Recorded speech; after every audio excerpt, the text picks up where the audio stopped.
readings. The first one is Leviticus chapter 14, 1 to 11, page 115 in your church Bible. So that's Leviticus chapter 14, verses 1 to 11. The Lord said to Moses, "These are the regulations for any diseased person at the time of their ceremonial cleansing, when they are brought to the priest. The priest is to go outside the camp and examine them. If they have been healed of their defiling skin disease, the priest shall order that 2 live clean birds and some cedar wood, scarlet yarn, and hyssop be brought for the person to be cleansed. Then the priest shall order that one of the birds be killed over fresh water in a clay pot. He is then to take the live bird and dip it, together with the cedar wood, the scarlet yarn, and the hyssop, into the blood of the bird that was killed over the fresh water. 7 times he shall sprinkle the one to be cleansed of the defiling disease, and then pronounce them clean. After that, he is to release the live bird in the open fields. The person to be cleansed must wash their clothes, shave off all their hair, and bathe with water. Then they will be ceremonially clean. After this, they may come into the camp, but they must stay outside their tent for 7 days. On the 7th day, they must shave off all their hair. They must shave their head and their beard, their eyebrows, and the rest of their hair. They must wash their clothes and bathe themselves with water, and they will be clean. On the 8th day, they must bring 2 male lambs and 1 ewe lamb, a year old, each without defect, along with 3/10 of an ephah of the finest flour mixed with olive oil for a grain offering, and 1 log of oil. The priest who pronounces them clean shall present both the one to be cleansed and their offerings before the Lord at the entrance to the tent of meeting." The second reading is Luke chapter 15, verses 12 to 16, and that's on page 1032 in the church Bibles. Luke chapter 5, verses 12 to 16. While Jesus was in one of the towns, a man came along who was covered with leprosy. When he saw Jesus, he fell with his face to the ground and begged him, "Lord, if you are willing, you can make me clean." Jesus reached out his hand and touched the man. "I am willing," he said, "be clean." And immediately the leprosy left him. Then Jesus ordered him, "Don't tell anyone, but go, show yourself to the priest, and offer the sacrifices that Moses commanded for your cleansing as a testimony to them." Yet the news about him spread all the more, so that crowds of people came to hear him and to be healed of their illnesses. But Jesus often withdrew to lonely places and prayed. This is the word of the Lord.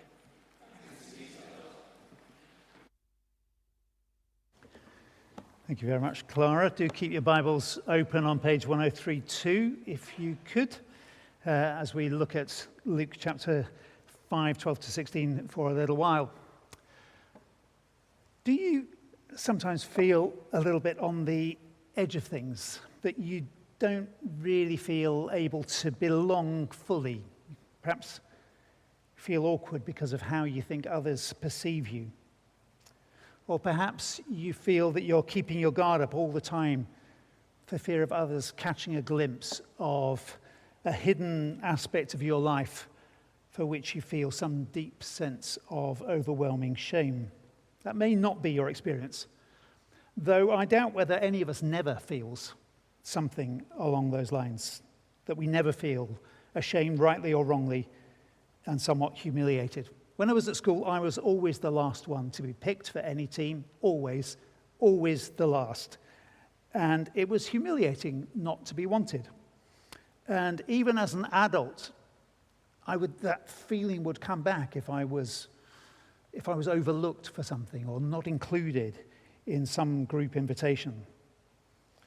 When I was teaching, if I got a spot on my nose, which happened with distressing regularity, the kids, I was so aware of the kids sniggering about the spot on the end of my nose. It's just awful.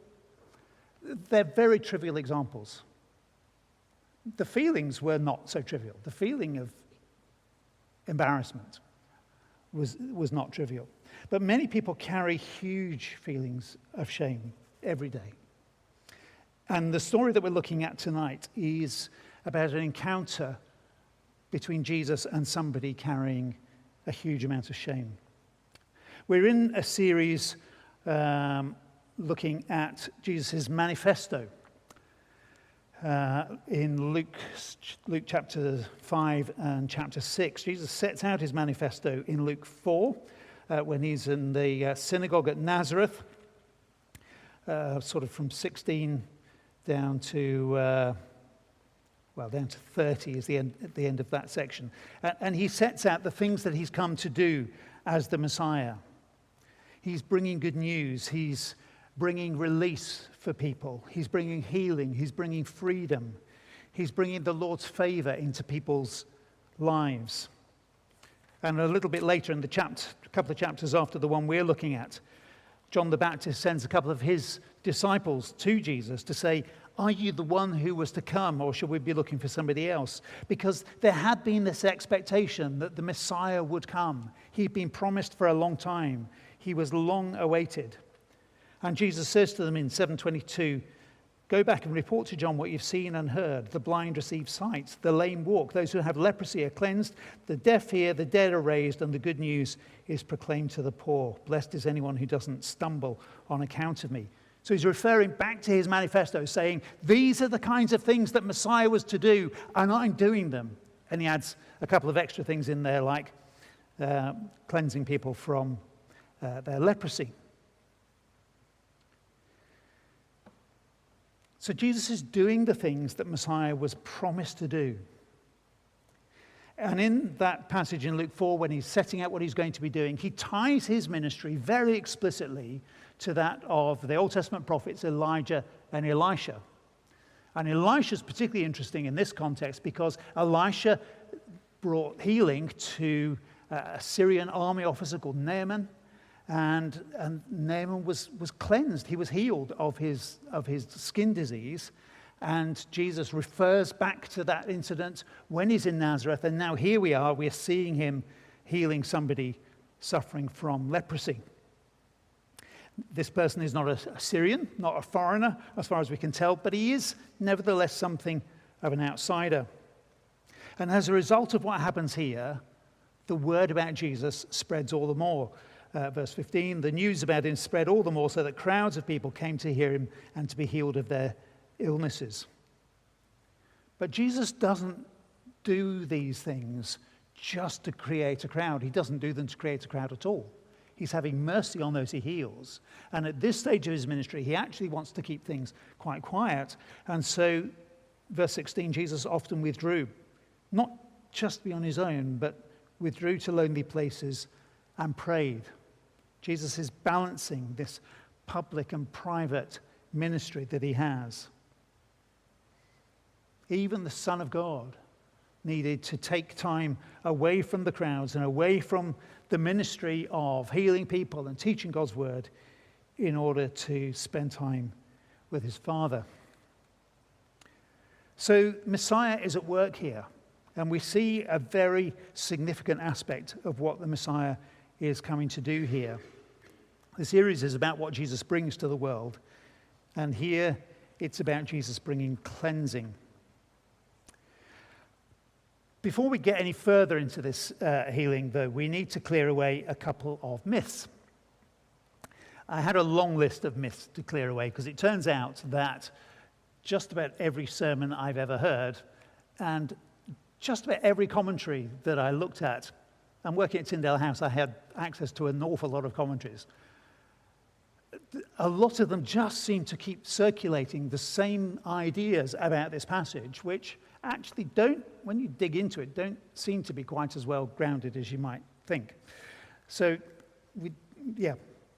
I'm not going to go into too many of those, but there are a couple of things that I just want to say, well, we need to at least have questions about this. One of the assumptions that's often made is that we're talking about leprosy as we understand it in the modern world, Hansen's disease.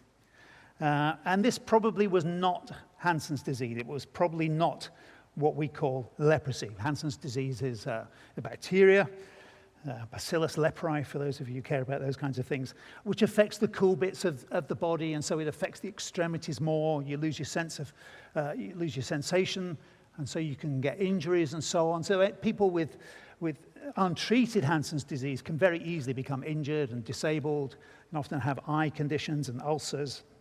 And it's said to be the world's oldest known disease. So it was certainly around in biblical times. It is not impossible that this person suffers from Hansen's disease. But the word, you'll see if you look at the footnotes down on the bottom left of page 1032, the Greek word traditionally translated leprosy, that Greek word is lepra, was used for various diseases affecting the skin. So lepra in Greek, or the Hebrew equivalent, zarat, is a word that can cover all sorts of skin diseases. It's a very general word, and it does not mean specifically leprosy as we think about it. In the chapter before Leviticus 14 that Clara read just now, Leviticus 13 goes through the regulations for the priest to assess people to see what kind of skin diseases they had.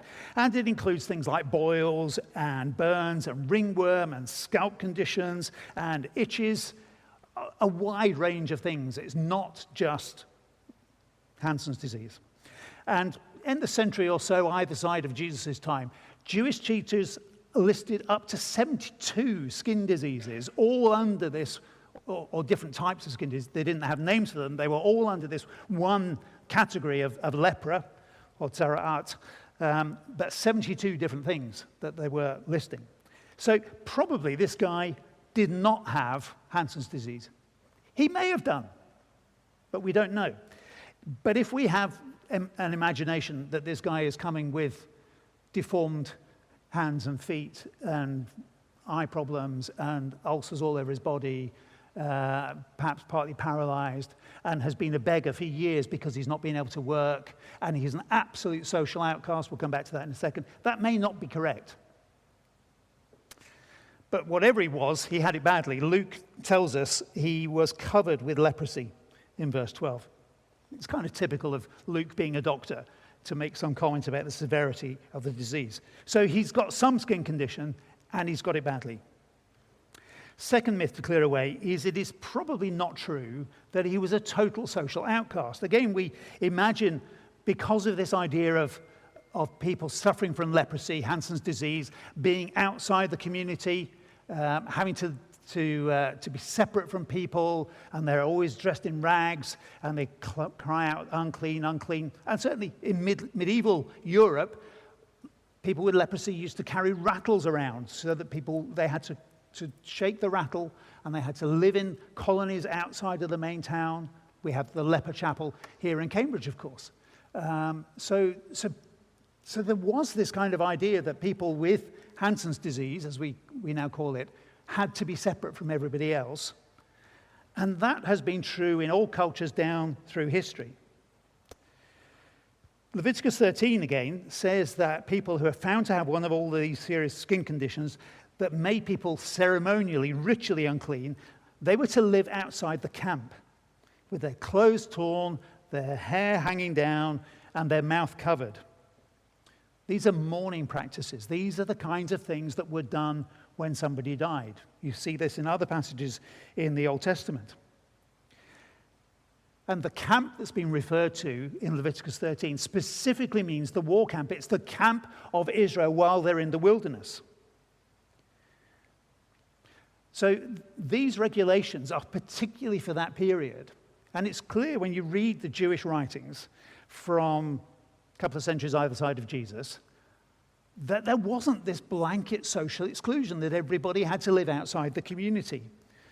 So the temple scroll from the Qumran community, or a document called the Tosefta from the 2nd century AD, which is a collection of Jewish oral teaching that was written down into this document. It's clear from those that people with these skin conditions were excluded from Jerusalem, because that's where the temple was, and that the temple was supremely holy, and also from walled cities, but they were not excluded from other communities. They could be in the villages and the towns. They could even be in the synagogues, as long as appropriate precautions were taken, COVID kind of precautions, screens and masks and social distancing and these kinds of things. So the parallel passage to this in Mark chapter 1 implies that the man who's being healed was in the synagogue. Not terribly clear in most English translations, because the translators tend to assume that you couldn't be in the town, so therefore you couldn't be in the synagogue. So the translations fudge it a little bit. But actually it does imply that he was in the synagogue itself. Luke just tells us he's in one of the cities of Galilee. And he could have been in the city. And then you find a passage like Matthew 26, where Jesus is dining in the house of Simon, who suffered from leprosy.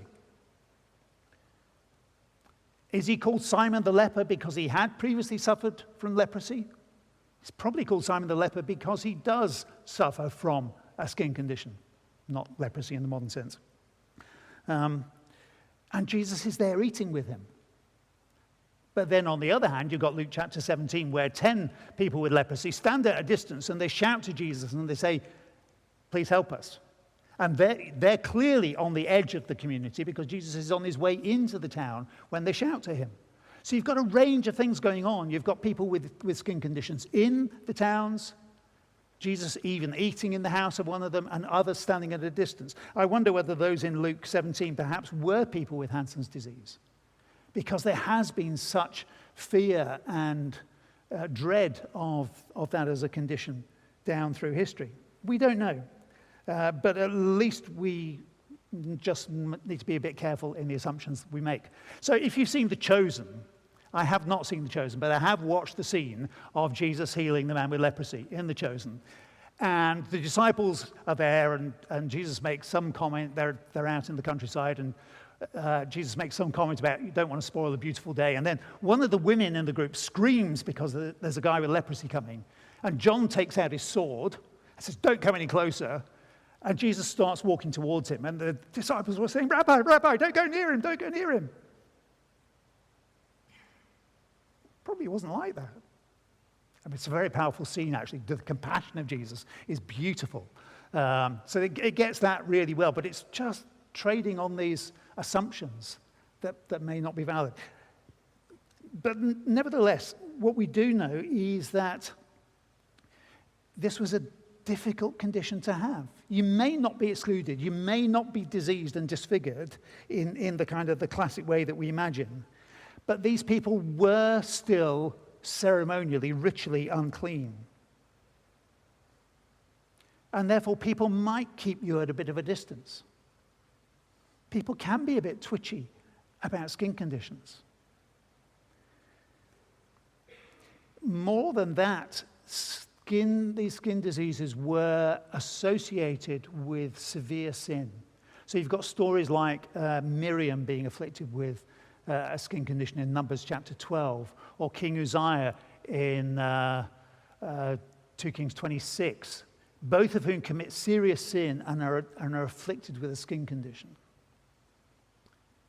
And so there was, by Jesus' time, a strong association in people's minds between having a serious skin condition and being a serious sinner. And so this person is feeling that. They are going to be seen in a particular kind of way because they have a skin disease and because, presumably, they're a sinner. But people were not banned from touching them. You could get all that would happen if you touched somebody with a skin condition is that you would become ceremonially unclean too. So all you did then was go to one of the local ritual bathing pools, a mikveh. They're all over Israel. You find them in so many communities. Archaeologists digging them up all over the place. They were just part of life. You bathed, you waited till sundown, and then you were clean again. And you would become unclean for all kinds of things. So it was just such a normal part of life. You don't read about it in the Gospels, but then you don't read about the disciples getting dressed in the morning in the Gospels. It's just so much a normal part of life. It's not worth mentioning. The stuff that happens all the time is not the stuff that you write down.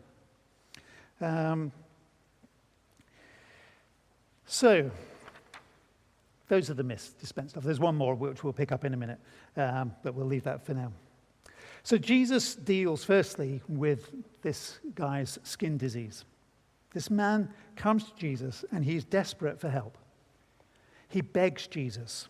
He recognizes Jesus' power. He doesn't question his ability to heal him, but he does wonder whether Jesus would want to. If Jesus sees this guy as a terrible sinner, and that's why he has a skin condition, is he going to want to help him?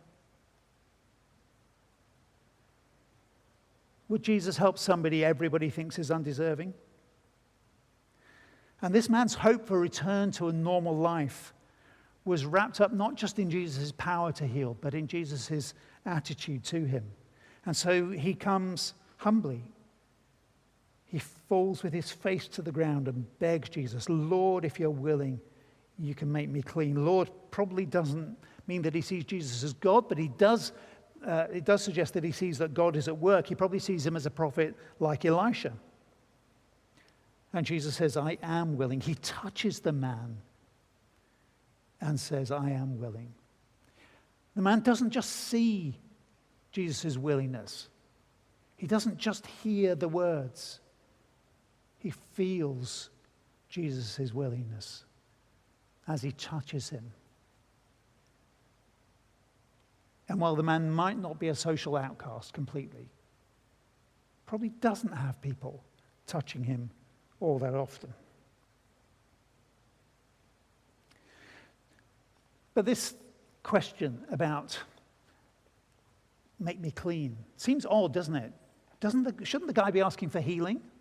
And the clean, unclean thing is quite alien in our modern world.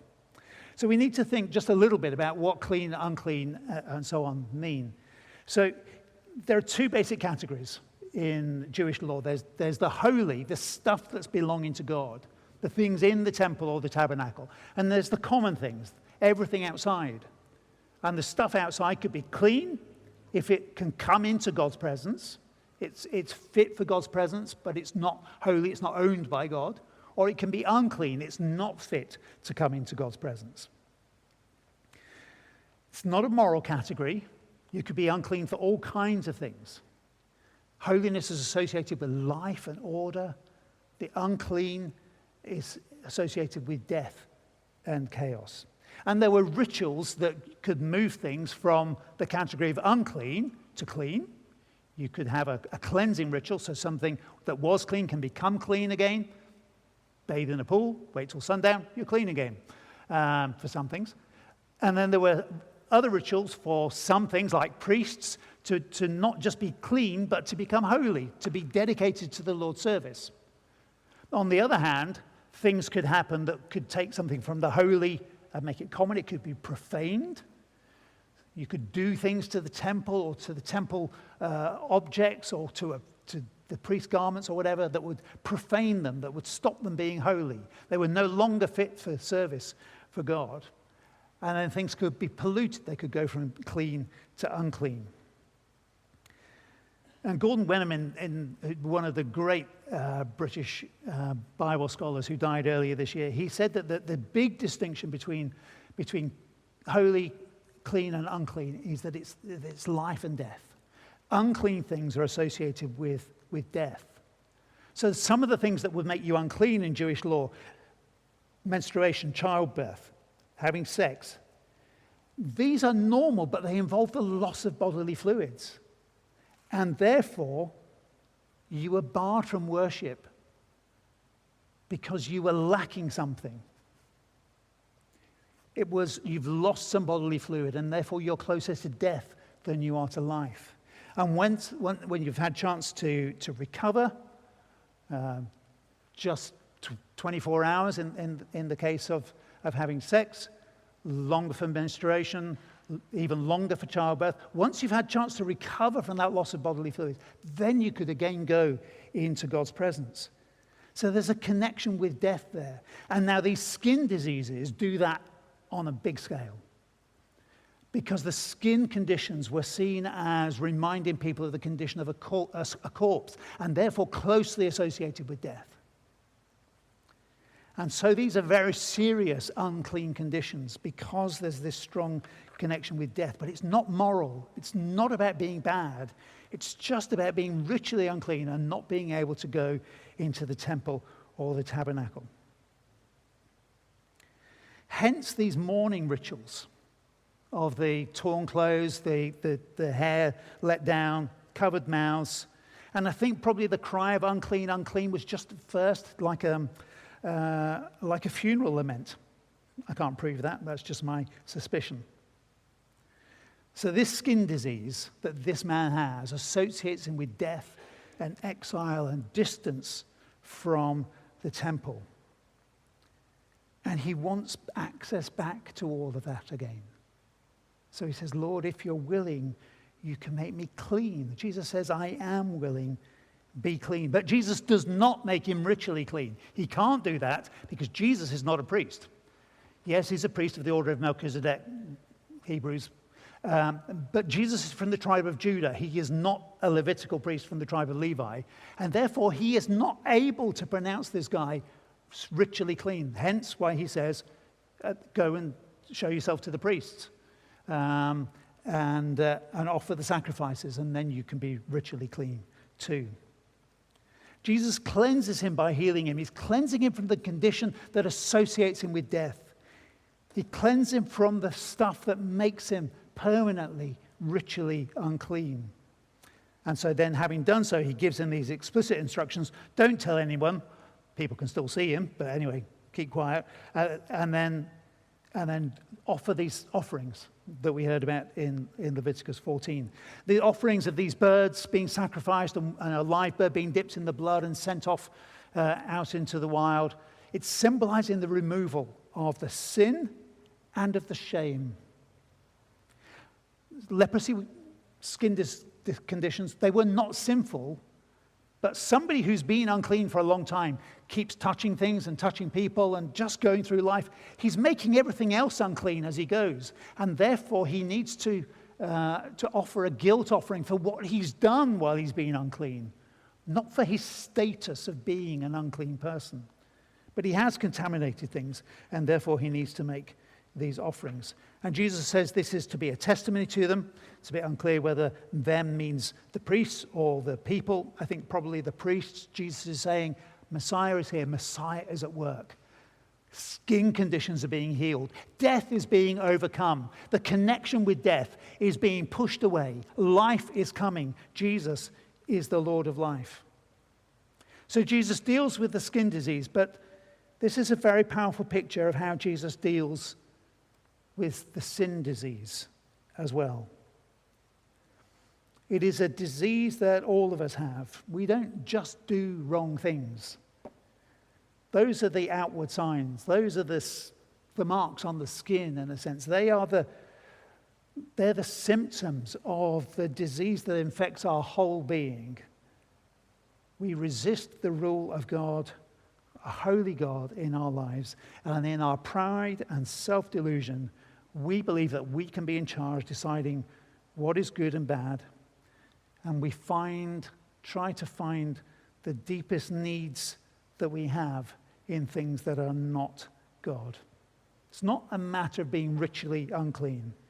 It is a fundamental orientation of our hearts that makes us the complete opposite of holy. We are morally corrupt. And it makes us the walking dead to a far, far greater extent than anybody in the ancient world with a skin disease was thought to be. But in that state of suffering from a sin disease, we can say to Jesus, if you're willing, you can make me clean. And Jesus says to every one of us, I am willing, be clean. The Lord of life reaches out his hand to us, stretching out his arms on the cross. He embraces death to free us from death's embrace. He takes the ultimate consequence of our sin disease on himself, identifying with us. His touch here is identifying with the man in some ways. He identifies with us. He dies for us. He takes our separation from God and endures it on our behalf. Jesus welcomes people on the outside. This guy, he may not have had to live on the outside of society completely, but still there's some exclusion. There's still the shame that he carries of how people see him. So he's still on the margins. Jesus welcomes those on the outside.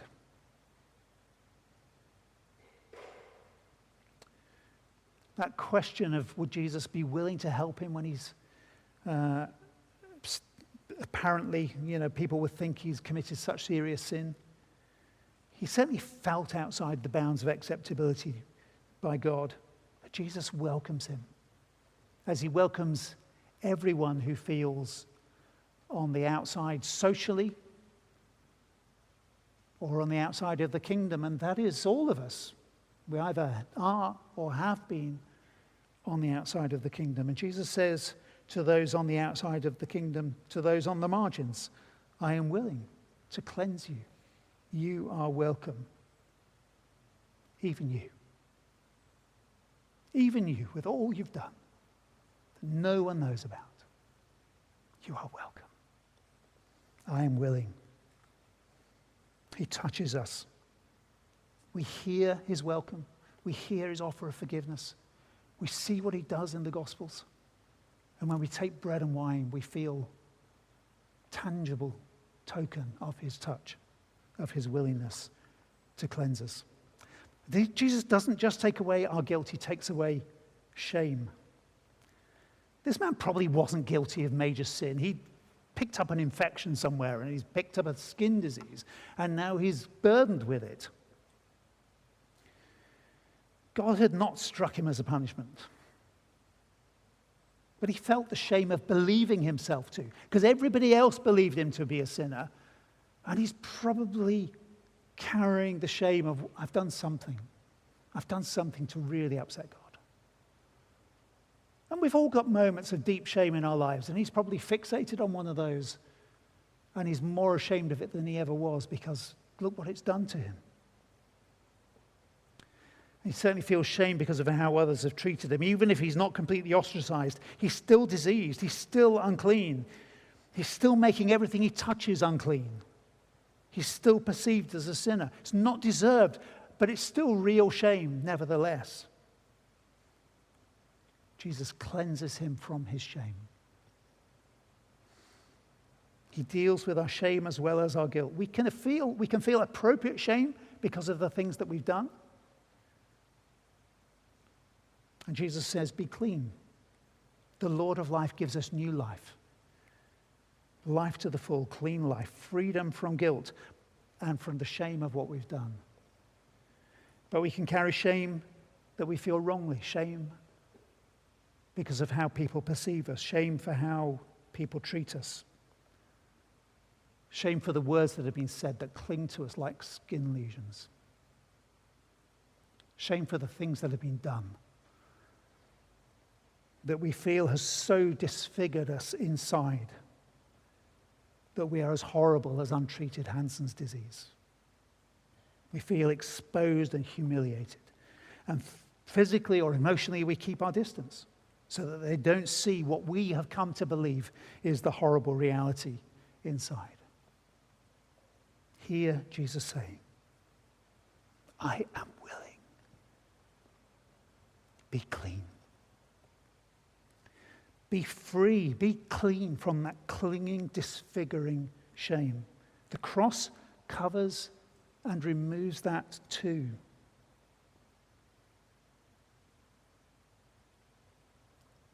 When Jesus says in John 10, I've come that you may have life to the full, he's not just talking about restoring the full life that the cleansing of the skin disease brings. He's talking about not just physical wholeness. He's talking about giving us real life, his life, the life of eternity, which goes on for eternity. His death and resurrection sets you free not just from your guilt, but from your shame. It makes you clean, and it gives you new life. Hear Jesus' words. Feel his touch. Hear him say to you, I am willing. Be clean. Let's just take a moment of quiet. And you may want to bring to the Lord the shame that you feel, rightly or wrongly.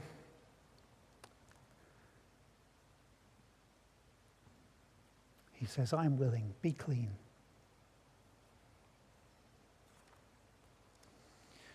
Thank you, Lord Jesus, that your death and resurrection cleanse us deep down, not just from our sin, but from the effects of our sin and from the effects of a sinful world. And we ask you, create in us a pure heart, renew a steadfast spirit within us. Don't cast us from your presence or take your Holy Spirit from us.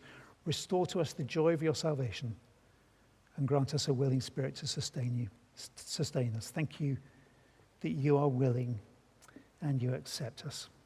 And we are so grateful. Amen.